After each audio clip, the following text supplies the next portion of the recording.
यानंतर बातमी आहे भोंदू अशोक खरात संदर्भातली शिर्डी पोलिसांकडून जमीन गैरव्यवहार प्रकरणामध्ये भोंदू खरात याची चौकशी सुरू आहे। शिर्डीतील जमिनीचा व्यवहार पूर्ण कायदेशीर आहे। आपल्याला यामध्ये गोत्यात आणण्यासाठी साक्षीदारांनी भूमिका बदलल्याचा दावा अशोक खरातने केल्याची माहिती विश्वसनीय सूत्रांनी झी24 तासला दिली आहे। सावकारी करण्यासाठी हा व्यवहार केला नाही। जमीन मागायला जमीन मालकाकडे गेलो नव्हतो, ते आणि त्यांचे सहकारी आपल्याकडे आले होते असंही खरातने सांगितलेलं आहे। दरम्यान चौकशीच्या वेळेला त्याने काय दावे केलेले आहेत एक नजर टाकूया ग्राफिकच्या माध्यमातून। 22 ऑगस्ट 2023 ला साठे खत आणि मुक्तियार पत्र झालं आणि 23 ऑगस्ट 2023 ला खरेदी खत झालं। 22 तारखेला मूळ जमीन मालक आले नाही, त्यांची खूप वेळ वाट बघितली, त्यामुळे 23 तारखेला जमिनीची खरेदी करावी लागली।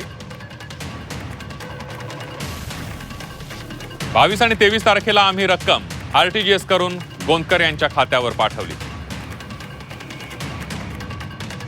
जमीन परत घ्यायची आणि व्याज मिळावं असं काहीही ठरलेलं नव्हतं। अरविंद बावके आणि किरण सोनवणे हे दोघे जण जमीन दाखवण्यासाठी आले होते। जेव्हा जमीन खरेदी करायला गेलो तेव्हा शिर्डीतील व्यावसायिक मयत जितेंद्र शेळके आणि महेंद्र शेळकेही होते।